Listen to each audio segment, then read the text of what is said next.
우리 서신체로 함께 성경 말씀 함께 봉독하겠습니다. 누가복음 8장 26절부터 39절까지입니다. 그들이 갈릴리 맞은편 거라사인의 땅에 이르러 예수께서 육지에 내리심에 그 도시 사람으로서 귀신 들린 자 하나가 예수를 만나니 그 사람은 오래 옷을 입지 아니하며 집에 거하지도 아니하고 무덤 사이에 거하는 자라. 예수를 보고 부르짖으며 그 앞에 엎드려 큰 소리로 불러 이르되 지극히 높으신 하나님의 아들 예수여, 당신이 나와 무슨 상관이 있나이까? 당신께 구하오니 나를 괴롭게 하지 마옵소서 하니, 이는 예수께서 이미 더러운 귀신을 명하사 그 사람에게서 나오라 하셨습니다. 귀신이 가끔 그 사람을 붙잡으므로 그를 쇠사슬과 고랑에 매어 지켰을 그 맨 것을 끊고 귀신에게 몰려 광야로 나갔더라. 예수께서 내 이름이 무엇이냐 물으신즉 이르되 군대라 하니 이는 많은 귀신이 들렸음이라. 무저행으로 들어가라 하지 마시기를 간구하더니 마침 그곳에 많은 돼지떼가 산에서 먹고 있는지라 귀신들이 그 돼지에게로 들어가게 허락하심을 간구하니 이에 허락하시니, 귀신들이 그 사람에게서 나와 돼지에게로 들어가니 그 떼가 깃털로 내리다가 호수에 들어가 몰사하거늘 치던 자들이 그 이루어진 일을 보고 도망하여 성내와 마을에 알리니, 사람들이 그 이루어진 일을 보러 나와서 예수께 이르러 귀신 나간 사람이 옷을 입고 정신이 온전하여 예수의 발치에 앉아 있는 것을 보고 두려워하거늘 귀신 들렸던 자가 어떻게 구원받았는지를 본 자들이 그들에게 이르매 거라사인의 땅 근방 모든 백성이 크게 두려워하여 예수께 떠나가시기를 구하더라. 예수께서 배에 올라 돌아가실새 귀신 나간 사람이 함께 있기를 구하였으나 예수께서 그를 보내시며 이르시되 다 같이 집으로 돌아가 하나님이 내게 어떻게 큰 일을 행하셨는지를 말하라 하시니, 그가 가서 예수께서 자기에게 어떻게 큰 일을 행하셨는지를 온 성내에 전파하니라. 아멘. 자리에 앉아주시기 바랍니다. 기도하겠습니다. 하나님 감사합니다. 오늘도 주신 하나님의 그 말씀을 믿음으로 받게 하여 주옵소서. 이 말씀이 내 삶에 깊이 하나님 들어와 앉게 하시고 하나님의 말씀을 통해서 내 삶이 변화되어지고 또한 그로 인하여서 하나님 앞에 영광 돌리며 많은 사람들에게 복음을 증거할 수 있는 복음 전도자로서의 삶을 살아갈 수 있도록 주님께서 은혜를 더하여 주옵소서. 전하는 자나 듣는 자나 모두가 다 동일하게 은혜 받게 하여 주시기를 소원하며 예수 그리스도의 이름으로 감사하며 기도합니다. 아멘.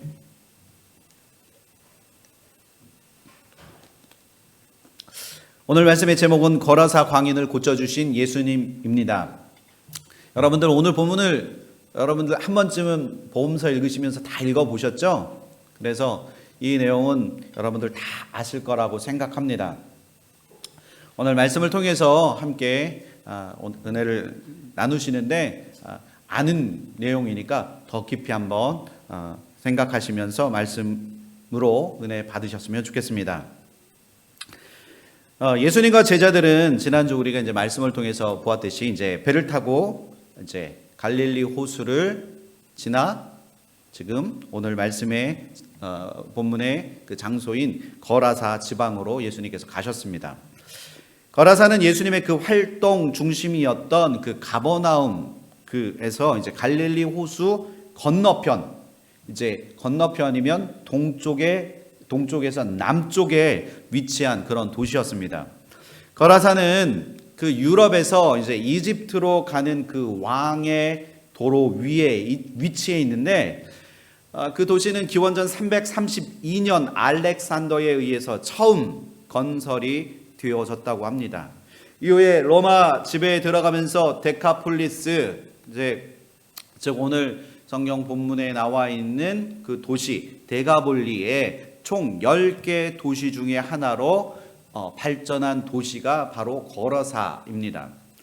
거라사는 로마 유적이 이제 잘 보존되어 있어서 성지 순례에 가면 이집트에서 들어가서 그 다음에 이스라엘, 그 다음에 마지막 요르단 이렇게 이제 거쳐가는데 요르단에 있는 저 페트라, 많은 사람들이 저 페트라를 이제 보러 갑니다. 저 페트라라고 하면 인디아나 존스에서 나왔던 그런 영화의 배경 중에 하나이기도 합니다. 그런데 지금은 이제 저기에 들어가려면 이제 돈을 받는다고 하더라고요. 예전에는 무료였는데 이제 굉장히 유명해지고 저게 이제 부식이 되니까 돈을 받는다고 합니다. 그래서 성지 순례 코스인 그 저 페트라와 함께 요르단해에서 가장 유명한 관광 명소 중에 하나가 거라사라고 합니다.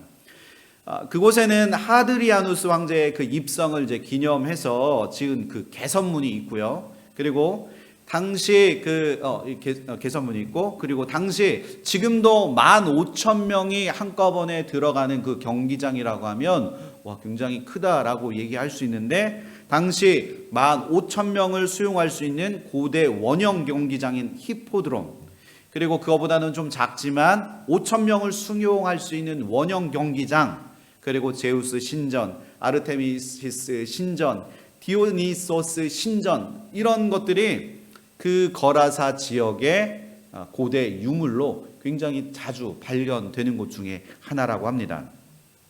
특별히 오늘 예수님이 제자들과 함께 방문하셨던 곳은 갈릴리 호수 근처 그 거라사 중심에서 멀리 떨어져 있는 거라사의 외곽 지역이었습니다.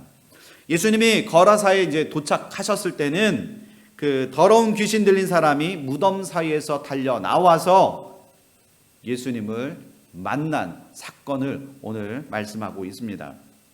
그 귀신 들린 사람은 무덤이나 산 속에서 살면서 자신의 그 고통 때문에 소리 지르면서, 그리고 그 소리 지르는 것으로 부족해서 돌로 자기 몸을 해하는 그런 자해하기도 하고, 그리고 몸을 돌로 찍어서 그 고통을 덜어보려고 몸을 자해하기도 했습니다.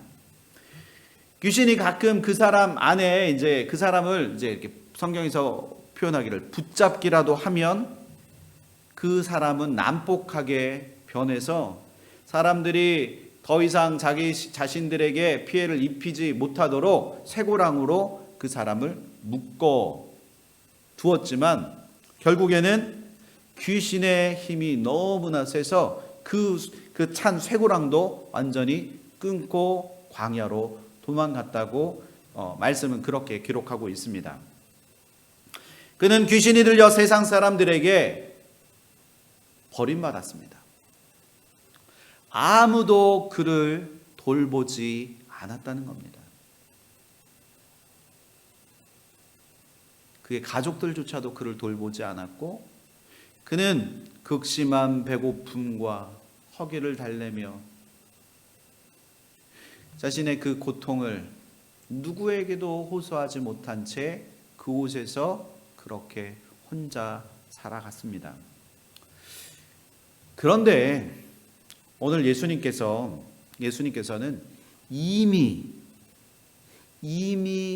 작정하시고 그 폭풍 중에 임하였던 그 갈릴리 바다에서 그 광풍을 경험하시고 그 바다를 건너 오셔서 그를 만나 주시고 구원해 주셨다는 겁니다. 이미 예수님은 작정하시고 그 사람을 만나시기 위해서 그 갈릴리 바다를 건너셨다는 거예요.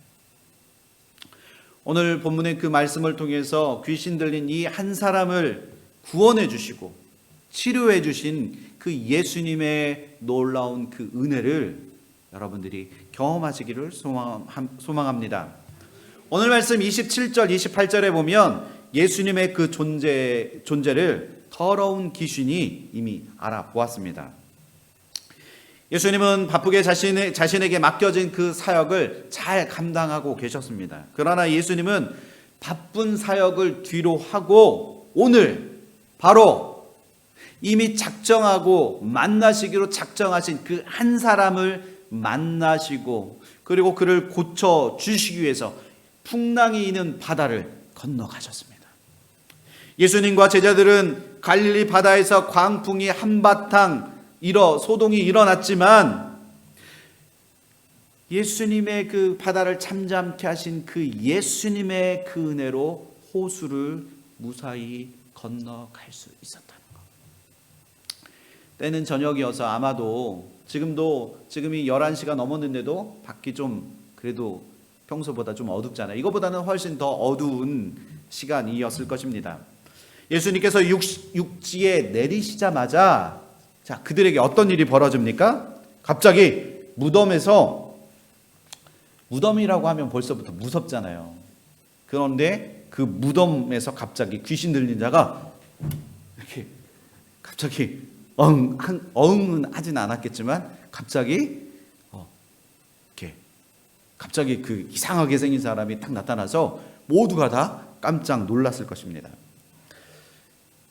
아마도 예수님은 이 상황에 대해서 다 알고 계셨기 때문에 놀라지 않았을지는 모르지만 이 상황에 대해서 전혀 알지 못했던, 예측하지 못했던 제자들은 아마 당황하고 뭐야 이거? 갑자기 지나가는 사람이 이제 갑자기 하면 깜짝 놀래잖아요. 아마 제자들도 굉장히 지금 이 상황이 두렵고 떨리고 굉장히 무서웠던 상황이었을 것입니다. 그런데 귀신 들린 자 하나가 예수님을 알아보고 이렇게 외쳤습니다. 우리 28절 한번 읽어볼까요? 시작. 그 앞에 엎드려 큰 소리로 불러 이르되 지극히 높으신 하나님의 아들 예수여, 당신이 나와 무슨 상관이 있나이까? 당신께 구하오니 나를 괴롭게 하지 마소서 하니. 아멘. 근데 여기 지금 보면 지극히 높으신 하나님의 아들 예수여, 당신이 나와 무슨 상관이 있겠습니까? 라고 그렇게 얘기했을까요? 어떻게 얘기했을까요?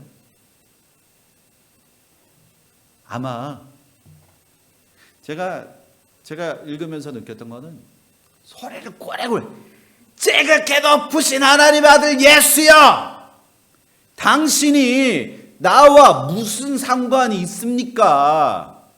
당신한테 내가 얘기할 테니까 나를 제발 좀 괴롭게 하지 말아줬으면 좋겠습니다 라고 얘기하지 않았을까요? 그런데 우리가 한번 생각해 보았으면 좋겠습니다.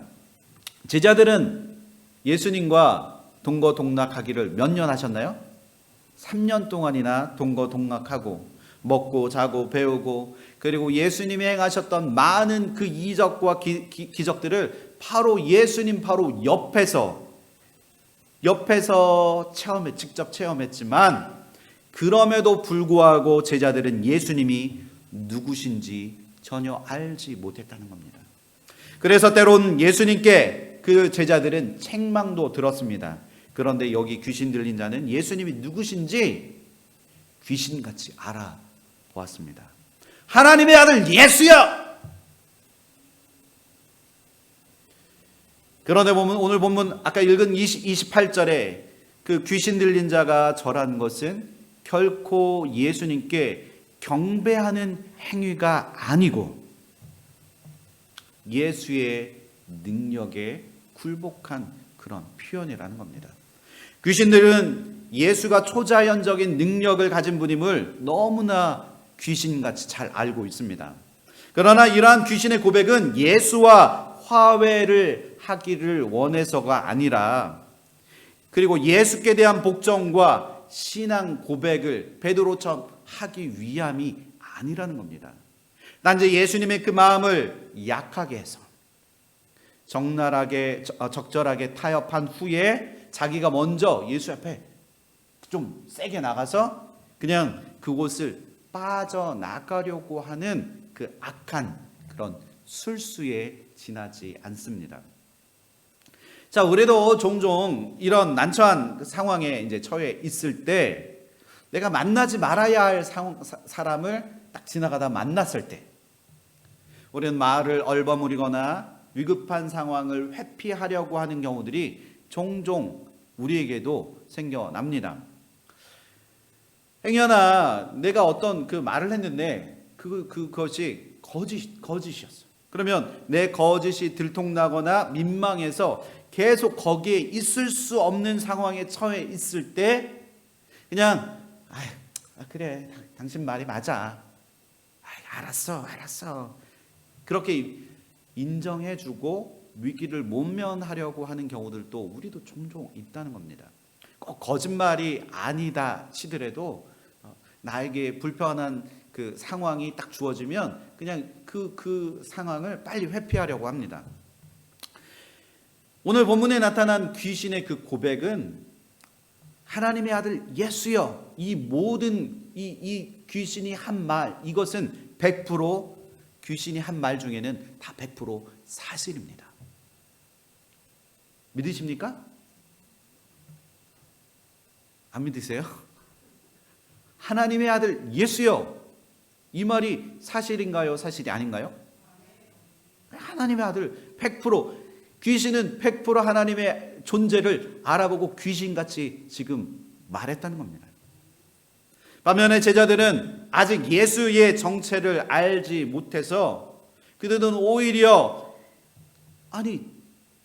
이분이 도대체 누구시기에 바람과 물을 명하셔서 이 바람과 물이 이분 앞에 순종하지? 제자들은 아직도 예수님의 존재에 대해서 누구신지 몰라 그냥 옆에 있는 예수님이 그저 궁금하기만 했다는 겁니다. 누가복음 8장 30절에 예수께서 내 이름이 무엇이냐 물으신즉 이르되 군대라 하니 이는 많은 귀신이 들렸음이라. 아멘. 자신을 괴롭게 하지 말라고 하는 그 귀신에게 예수님은 지금 그에게 이름을 물으십니다. 먼 고대 사회에서는 상대방이 자신의 이름을 묻든지 묻지 않든지 간에 자신의 이름을 먼저 상대방에게 밝히는 것, 이것은 상대방에게 내가 항복합니다라는 의미가 있다고 합니다. 그래서 신분이 낮은 자가 높은 자에게 먼저 자신의 이름을 고하거나 아니면 높은 자가 낮은 자의 이름을 물어봅니다. 내 이름이 무엇이냐? 굉장히 한국 스타일이죠. 내 이름이 무엇이냐? 물으면 그 사람이 낮은 사람이 제 이름은 무엇입니다라고 이야기합니다.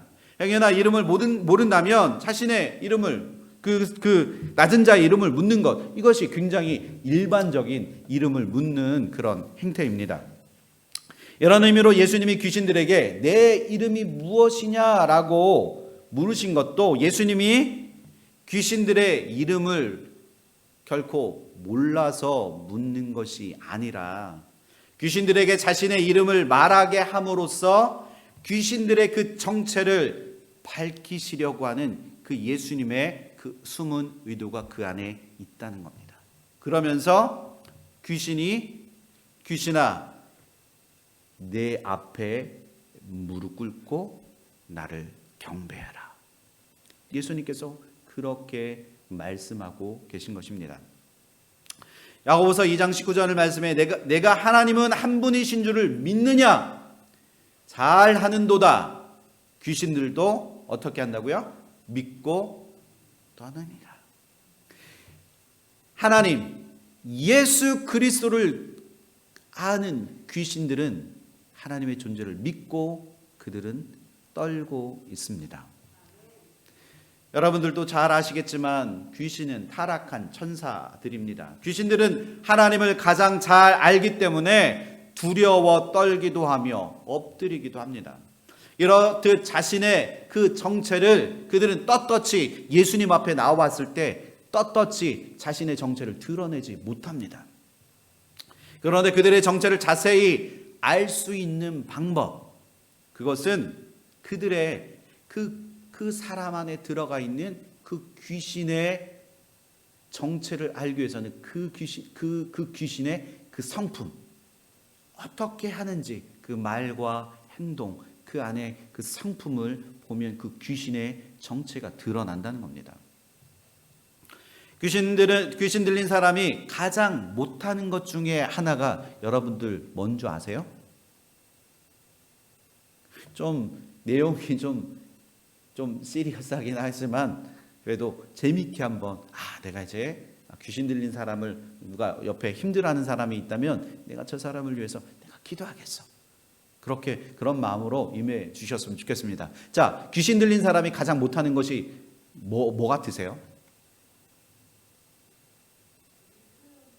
자기 표현. 네, 자기 표현을 잘 못하. 근데 제가 이렇게 찾아보니까 귀신 들린 사람이 못하는 그것은 뭐냐면 순종이라고 합니다. 순종하지 못한다고 합니다. 왜냐하면 귀신은 사람의 마음속에 들어와 순종하지 못하게 하기 때문입니다. 그래서 결국 하나님의 일과 사역을 방해하고 그리고 그 마음 안에는 불평과 원망을 털어놓게 하게 해서 하나님의 일을 자꾸 방해하게 한다는 거예요. 그래서 하나님과의 그 깊은 관계에서 떨어져 나와 하나님과 원수되게 하는 자가 바로 귀신, 사단의 전략이라는 겁니다.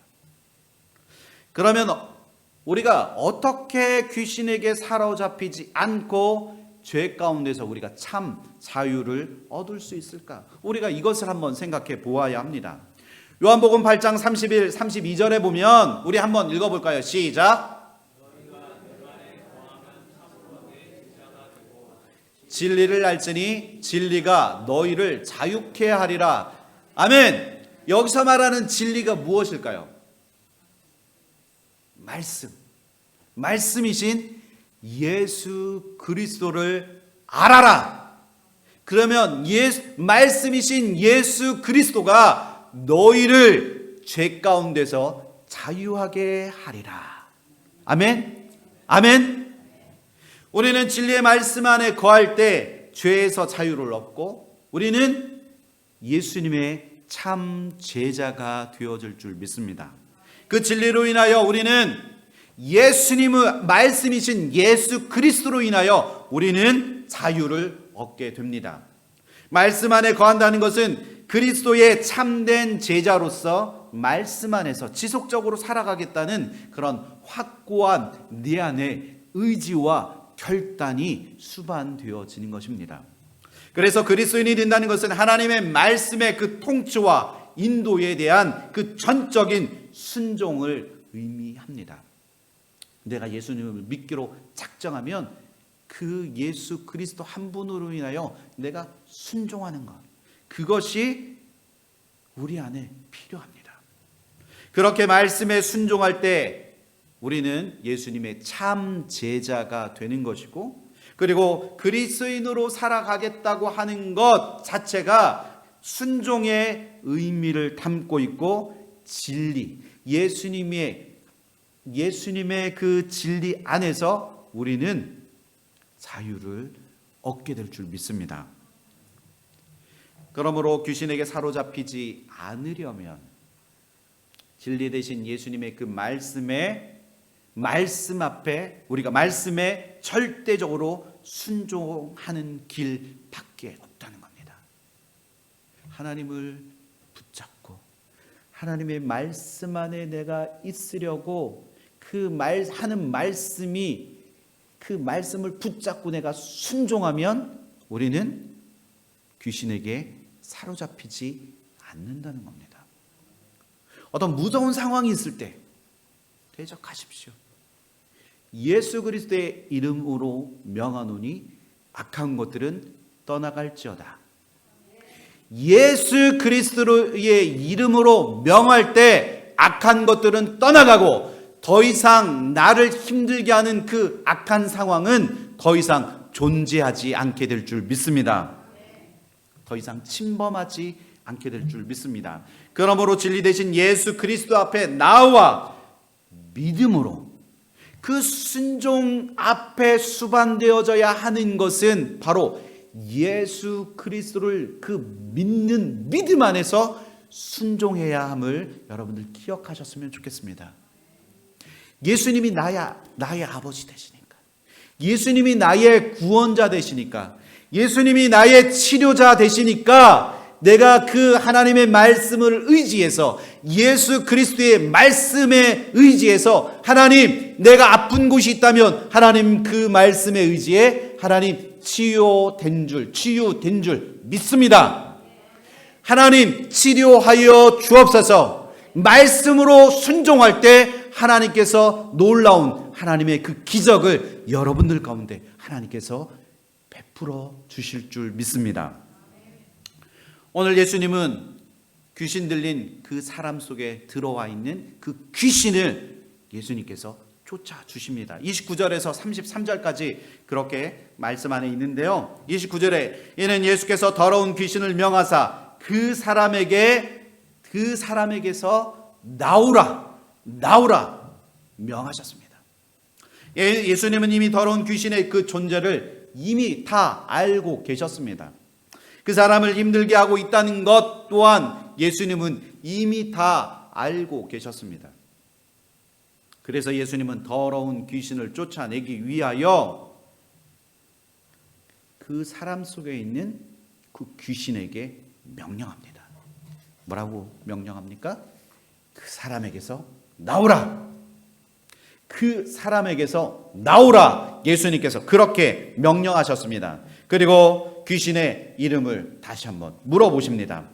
예수님께서 내 이름이 무엇이냐 물으신즉 이르되 군대라 하니 이는 많은 귀신이 들렸습니다. 예수님이 그에게 이름을 물어보셨습니다. 이름이란 무엇입니까? 우리는 이름을 가지고 있는 사람이 여기에는 단 한 사람도 없습니다. 우리는 모두가 다 태어나면서 우리는 각자의 이름을 다 하나씩 갖고 있다는 겁니다. 이름이란 자기의 인격과 성격 그리고 자기 존재를 대표하는 말입니다. 예수님께서 귀신의 이름을 물으신 것은 귀신의 정체를 드러내시기 위함입니다. 예수님께서 그 귀신의 이름을 물었을 때 대답하기를 그는 나는 군대입니다 라고 대답합니다. 군대란 말은 레기온, 당시 로마 군대에서 사용하던 그런 군사 용어입니다. 그 군대의 총 인원이 그 한 군대의 인원은 거의 6,000명을 가리킨다고 합니다. 그렇듯 6,000명이라는 것은 많은 것을 뜻합니다. 아마도 귀신 들린 그 자는 로마 군대에 있는 그 군사들로 인해서 수많은 고통과 억압과 그리고 아픔들을 경험하지 않았을까. 그래서 많은 신약자들은 그 군병들로 인해서 고통받아서 결국에는 귀신이 그 사람의 마음속에 들어갔다라고 그렇게 여러 신학자들이 이야기합니다. 자신들의 이름을 들킨 귀신들은 더 이상 이제 그 자신의 그 정체를 숨기지 못하고 이제 자신의 정체가 드러나게 됩니다. 그러므로 더 이상 자신들이 들어와 힘들게 하던 그 사람을 이제 속일 수가 없다라는 것을 그 귀신들이 이제 알게 된 겁니다. 그래서 밖으로 나갈 생각을 귀신이 하게 됩니다. 귀신들은 예수님께 자기들을 무적행으로 들어가지 말게 해달라고 예수님께 그렇게 간청합니다. 여러분들, 무적행은 무엇입니까? 바닥이 없는 그 지옥, 끝이 없는 지옥. 결국 마귀들, 귀신들이 마지막 심판받아 들어가야 할 영원한 형벌의 장소입니다. 요한계시록 20장 1절에 보면 또 내가 보매 천사가 무저갱의 열쇠와 큰 쇠사슬을 그의 손에 가지고 하늘로부터 내려왔다고 말씀합니다. 우리 예수님은 이러한 귀신들을 무저갱으로 던져 넣으실 심판자이십니다. 귀신들은 자신들의 운명을 너무나 잘 알고 있습니다. 그들은 예수님이 악한 영들을 다스리시고 벌하시는 분이심을 그들은 이미 너무 잘 알고 있었다는 거예요. 그런데 마침 거기 돼지떼가 산에 있었는데 귀신들은 예수님께 그 돼지떼에게 들어가게 해달라고 예수님께 간구했습니다. 예수님은 귀신들의 그 청을 허락해 주셨습니다. 그러자 귀신들이 돼지떼에 들어가자 그 돼지떼들이 어떻게 됐나요? 그 갈릴리 바다로 뛰어 들어가서 몰사했습니다. 무려 마가복음에 기록하기를 2,000마리나 되는 돼지떼들이 달려 들어가서 갈릴리 바다에서 몰사했다고 기록합니다. 어떤 사람들은 예수님이 왜 그 먹을거리, 우리가 좋아하는 삼겹살의 그 돼지들을 왜 2,000마리나 그 죽도록 그냥 내버려 두셨냐? 하나님이시니까 그 귀신들을 명해서 그냥 떠나가도록, 무적행으로 가도록 명하셨으면 좋았을 텐데 왜 돼지들에게 들어가도록 예수님께서 왜 허락해 주셨나? 많은 사람들이 의심을 갖고 있습니다. 그렇다면 예수님께서 왜 귀신들이 돼지떼에 들어가기를 허락하셨겠습니까? 이것은 많은 그런 신학적인 그 의미가 그 안에 담겨 있습니다. 첫 번째는 악한 영을 멸하시기 위함이었습니다. 가버나움에 있을 때도 귀신들만 예수님을 분명하게 알아보았습니다. 여기서도 귀신이 예수님을 알아본 것입니다. 그 악한 영이 예수님의 존재를 이미 알고 있었습니다. 예수님은 그래서 군대 귀신을 내어 쫓으셨습니다. 악한 영을 멸하셨습니다. 마치 여호수아가 가나안 군대를 무찌르고 가나안에 있는 그 본토에 있는 그 가나안의 그 백성들과 군사들을 무찌르고 그 땅을 이스라엘의 영토로 삼았듯이 예수님은 악령으로 사로잡힌 그 이방 땅에 있는 악한 영들을, 그리고 악한 영을 이루는 그 군대를 무찌르시고 이방 땅 그 모든 곳이 하나님의 나라가 되게 하시기 위해서 악한 영을 멸하셨습니다. 돼지는 유대인들이 부정하게 여기는 동물 중에 하나입니다. 귀신의 군대가 부정한 돼지떼에 들어가 모두 호수에 빠져 몰살되는 그 모습, 여러분 한번 상상해 보십시오. 어떤 장면과 여러분 오버랩 되십니까? 돼지들이 갈릴리 바다로 내리 달려서 몰사하는 그 장면, 마치 출애굽 때 애굽 군대가 홍해에 수장되었던 그 장면들이 떠오르지 않으십니까? 아멘. 이처럼 예수님은 로마 군대를 유대 땅에서 쫓아내시는 수준의 왕이 아니시고 온 땅에 그 귀신의 군대를 내어 쫓으시는 이 땅에 참 왕이신 줄 믿으시기를 소망합니다. 두 번째는 돼지떼에 들어가기를 허락하셨던 이유는 한 생명이 참으로 천하보다 귀한 것을 알게 하시기 위함이라는 겁니다. 예수님은 돼지 2,000마리를 희생시키시고 한 생명을 구원해 주셨습니다. 뿐만 아니라 예수 그리스도는 나 한 사람을 위해서 그리스도를 그 희생시키는 그런 놀라운 그 은혜를 우리에게 베풀어 주셨다는 겁니다. 믿으십니까? 귀신 들린 그 한 사람을 구원해 주시기 위해서 이 땅에 오신 예수 그리스도, 바로 나를 위해서 이 땅에 오신 예수 그리스도, 우리가 그것을 깊이 묵상하고 주님 앞에 감사하시는 저와 여러분들이 되시기를 소망합니다. 이것은 죄인이 예수님의 능력으로 죄의 올무에서 해방되어 거룩한 하나님의 백성된 그 구원의 능력을 우리는 경험하게 된 것입니다. 우리를 지배하며 사망의 길로 다니던 그 사탄의 권세를 예수 그리스도께서 물리치시고 우리를 죄 가운데서 자유케 하시고 우리를 결국 구원해 주셨다는 겁니다. 특별히 죄인된 나를 온 천하보다 귀하게 여기시고 나를 구원해 주신 하나님의 그 사랑을 우리는 잊지 않고 늘 기억해야 할 줄 믿습니다. 그리고 세 번째는 돼지의 몰살은 이방인의 재물은 없어지고 이방 종교에 대해서 예수님이 승리하셨다는 것을 우리에게 말씀해 주시기 위함입니다. 부정한 동물을 더러운 영들과 함께 제거하신 것은 이방 지역을 정결하게 하시는 그 상징적인 의미가 있다는 겁니다. 여러분들 여기 유대인들이 여기에 계십니까? 하나님의 구원이 이방인들에게만 정해져 있었다면 여기 이 자리에 앉아있는 이방인된 우리 모두는 구원받을 수 있는 존재가 이곳에 단 한 사람도 없다는 겁니다.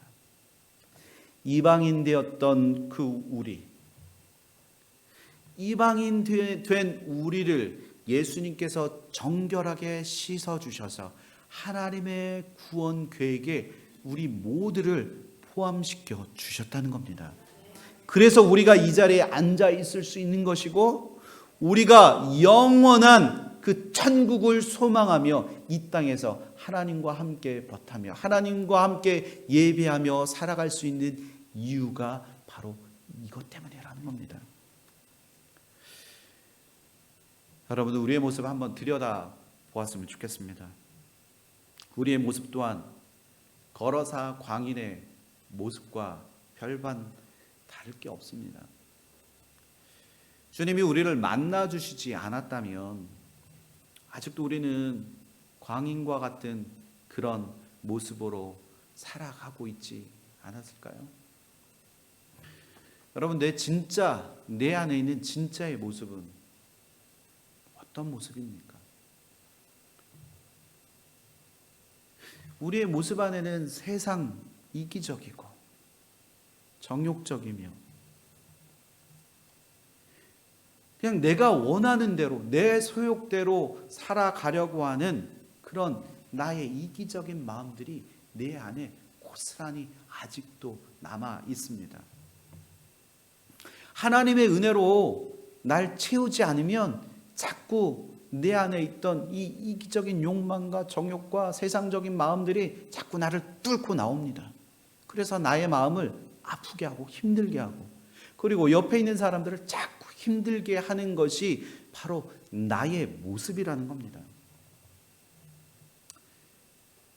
그런 나의 모습 때문에 주님이 나를 죄에서 구원해 주신 줄 믿습니다. 주님이 나를 구원해 주시지 않았다면 결국 마귀의 종을 탈 수밖에 없었던 그런 우리의 모습을 한번 생각해 보았으면 좋겠습니다. 오늘 말씀을 통해서 광인은 그냥 미친 상태로 죄에 사로잡혀서 그냥 예수님을 만났지만 떠나갔다면 그는 결국 치유받지 못했을 것입니다. 그러나 예수님은 작정하시고 그를 만나주시고 치유해 주시기 위해서 이미 창세전부터 예수님은 계획하셨다는 겁니다. 저는 여러분들 또한 하나님께서 이미 작정하시고 여러분들을 만나 주셔서 하나님의 자녀 삼아 주시기 위해서 이미 작정하신 줄 믿습니다. 그 광인은 결국 예수 그리스도로 인하여 치유받았습니다. 그리고 그는 전도자의 삶을 살아갔습니다. 근데 귀신 들렸다가 치유받은 사람은 예수님의 명령대로 오늘 말씀에 보면 집으로 돌아가 예수님이 어떠한 큰 일을 행하셨는지 온 성내에 그 예수 그리스도의 복음의 그 말씀들을 전파했습니다. 그는 예수님과 함께 거하기를 원했습니다. 제자들과 함께 자신도 따라다니기를 원했습니다. 그러나 예수님은 그렇게 하지 않으셨습니다. 주님의 명령대로 자신의 삶의 영역에서 복음을 전파함으로 그는 즉각적인 그 순종, 그 사명을 감당했다는 겁니다. 여러분들 오늘 아침에 말씀 묵상하셨나요? 하나님이 아브라함에게 내 독자 아들 이삭을 내게 바치라고 말씀하셨을 때 그 다음날 아침 그 중간 밤사이에 어떤 일이 벌어졌을지 성경에 기록되어 있지 않기 때문에 우리는 알 수 없지만, 그럼에도 불구하고 성경에서 볼 수 있는 것은 아브라함의 즉각적인 순종입니다. 하나님이 말씀하셨을 때 그것에 반응해서 하나님 제가 어떻게 얻은 아들인데 제가 이 아들을 하나님 앞에 드려야 되겠습니까? 그게 아니라는 겁니다. 그는 하나님 말씀에 즉각적으로 순종했습니다. 이 귀신 들려 치유함 받은 이 사람도 예수님을 따라가기를 원했지만 예수님께서 아니라 말씀하시고, 너는 이곳에 남아서 하나님의 크신 일들을 많은 사람들에게 증거하라 하였을 때 그는 즉각적인 순종으로 예수님 말씀 앞에 순종했다는 겁니다. 사랑하는 성도 여러분, 모든 성도는 하나님이 우리에게 주신 그 사명을 충성스럽게 감당하는 것, 이것이 너무나 중요하다는 겁니다. 하나님의 나라와 교회는 특정한 직분과 사람에 의해서가 아니라 각자의 사명을 충성스럽게 감당하는 그 한 사람에 의해서 세워지게 되는 것입니다. 그래서 우리 모두 각자에게 주어진 사명을 충성스럽게 감당함으로 서로 연합되어 주의 일을 감당할 때 하나님이 주시는 그 기적의 은혜를 우리가 체험하게 될 줄 믿습니다. 지금 우리가 이렇게 함께 모여 예배하는 것, 이 모든 것이 하나님의 은혜인 줄 믿습니다. 하나님의 충성된 일꾼으로서 우리에게 맡겨주신 그 사명이 여러분들 무엇이겠습니까? 저는 특별한 은사나 그리고 남보다 탁월한 능력을 가지고 있지 않는 사람 중에 한 사람입니다. 그래서 하나님, 저는 뭐 잘하는 게 없는데요. 그래서 참 많은 고민을 했습니다. 어떤 사람은 수학도 잘하고, 어떤 사람은 영어도 잘하고, 언어도 잘해서 특별한 능력들을 가지고 있는 사람들이 있습니다. 근데 저에게는 그런 능력들을 생각해 보니 아무것도 없는 것 같더라고요. 그런데 주님을 만나고 난 후 제가 하나님이 나에게 주신 그 은혜가 무엇인지 하나둘씩 세어 보았습니다. 그런데 내 생각과는 다르게 하나님께서 저에게 채워주신 그 은혜가, 주님을 만나고 나니 그 은혜가 보이고 하나님이 나에게 해주셨던 그 은혜가 얼마나 많은 것인지를 제가 깨달아 알게 되었습니다. 더욱이 이제 하나님을 만나고 신학을 공부하고 목회자가 되면서 부족한 저를 하나님이 리더의 자리로 세워주셨습니다. 그런데 그 리더라는 그 자리, 이것이 부족한 저에게는 굉장히 그 감당할 수 없는 그 무게가 너무 무겁게 느껴지기도 했습니다. 그래서 하나님 앞에 저는 궁금해서 하나님 앞에 물었습니다. 하나님, 잘하는 게 하나도 없는데 하나님, 저를 통해서 하나님 어떻게 일하시려고 하십니까? 하나님이 과연 나를 어떻게 사용하실까? 그러면서 나는 뭘 잘할 수 있을까 생각해 보았습니다. 물론 저는 세상에서 요구하는 그런 잘하는 것, 그것은 비록 저에게 그리 많지는 않다 할지라도 제가 한 가지 깨달은 사실이 있습니다. 사람을 만나고 함께 모여 있을 때 어느샌가 제가 그 사람에게 복음을 전하고 있는 저를 발견했다는 거예요. 주님을 알지 못하고 있는 그 사람에게 찾아가서 목이 터져라, 그리고 안타까워 눈물을 흘리며 그들에게 예수 그리스도의 복음을 증거하고 있는 그런 그 사명을 제가 감당하고 있을 때 하나님이 나를 통해서 가장 큰 영광을 받으시기를 원하시는구나 라는 것을 깨달아 알 수 있었습니다. 오늘 말씀을 준비하면서 저는 거라사 광인의 그 마음을 한번 느껴보고 싶었습니다.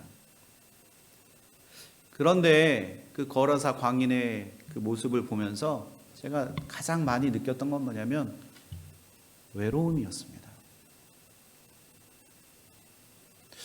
얼마나 외로웠을까? 얼마나 외로웠을까? 가족들을 떠나서 인적이 드문 것도 아닌 완전히 없는 그 무덤 사이에서 그렇게 살고 있는 그 광인의 그 모습. 우리의 삶 또한 어떠십니까? 완전히 고립되어 있는 나를 우리도 경험하시지 않으십니까?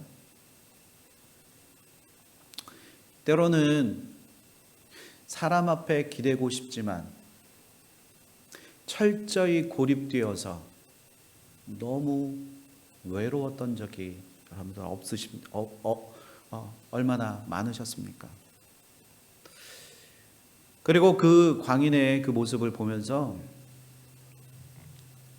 얼마나 삶이 힘들었을까 저는 생각해 보았습니다. 그는 죽지 못해 살았던 사람 중에 한 사람이었습니다.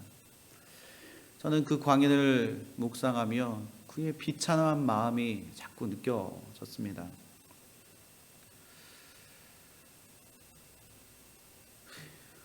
우리에게도 외로움 그리고 삶의 힘듦이 때로는 너무 그 힘든 그 무게가 나를 짓누르고 있을 때 얼마나 많은 어려움들을 여러분들 또한 겪으셨습니까? 그러나 거라사 광인은 자기를 온전케 해 주셔서 새 사람으로 만들어 주신 그 예수님의 그 은혜가 너무 고마워서 평생 주님을 따라다니며 제자가 되기를 원했을 것입니다. 사랑하는 성도 여러분, 우리는 구원받은 것만으로도 구원받았다는 그 사실 하나만으로도 우리는 진정한 예수님의 제자가 될 충분한 이유와 삶의 목적이 됩니다. 믿으십니까? 그는 진정으로 치유되고 변화되어서 예수님을 따르기를 원했을지도 모릅니다. 그러나 예수님은 그에게 사명을 허락해 주십니다. 집으로 돌아가서 하나님이 내게 어떻게 큰 일을 행하셨는지 일일이 고하라고 그에게 예수님께서 말씀해 주셨습니다. 그러더니 그가 어떻게 합니까? 그는 그대로 순종했다는 사실을 기억했으면 좋겠습니다. 예수님이 그에게 원하셨던 것은 그가 있는 곳에서 하나님의 말씀을 증거하는 삶을 사는 것이었습니다. 우리 또한 지금 섬기고 있는 이 교회에서 그리고 가정과 직장에서 하나님의 말씀에 순종하는 사람들이 되시기를 예수 그리스도의 이름으로 축원합니다. 내가 어떠한 큰 일을 해서 하나님이 나에게 잘했다 충성된 종이라고 말씀하시는 것이 아니라 우리에게 허락하신 하나님의 그 사명을 붙잡고 내가 있는 그곳에서 하나님의 말씀을 증거하고 죽어가는 저 영혼들을 불쌍히 여기는 그 마음을 내가 갖고 있을 때 하나님께서 나에게 잘하였다 충성된 종이라 일꾼이라 그렇게 칭하여 주실 줄 믿습니다. 오늘 죄 가운데 있는 죄로 인하여 두려워 떨고 있는 자들이 있습니까? 하나님이 여러분들에게 명하셔서 치료해 주실 줄 믿습니다. 하나님은 우리에게 원하십니다. 하나님의 교회를 세워가는 일에 믿음의 순종을 요구하고 계십니다. 절대로 우리가 뒷걸음질 치거나 할 수 없다고 부정하는 것이 아니라 하나님의 행하신 놀라운 일을 행하며 전하며 그렇게 살아가시기를 소망합니다. 이것을 받아들이는 자에게는 참 기쁨이요 감사가 넘쳐나게 될 줄 믿습니다. 평생에 우리가 할 수 있는 그 최선이 바로 내가 있는 그곳에서 하나님의 영광을 나타내는 것. 내가 있는 그 자리에서 믿음의 삶을 살아가기로 작정하는 저와 여러분들이 되어지기를 소망합니다. 사랑하는 성도 여러분, 예수 그리스도를 만나시고 죄에서 자유함을 얻어 온전케 되어지셨습니까? 예수 그리스도의 은혜를 입어서 여러분들 새 사람이 되셨습니까? 그렇다면 우리는 지금 어떠한 삶을 살아가고 계십니까? 우리 모두 죄에서 구원받고 그 은혜에 감사하며 복음을 전하는 자로 여러분들 살아가고 계십니까? 죽을 수밖에 없는 우리를 죄에서 구원해 주시고 고쳐주신 그 주님의 그 은혜에 그리고 능력에 감사하는 저와 여러분들, 새소망교회 모든 성도 여러분들이 되시기를 예수 그리스도의 이름으로 축원합니다. 기도하겠습니다.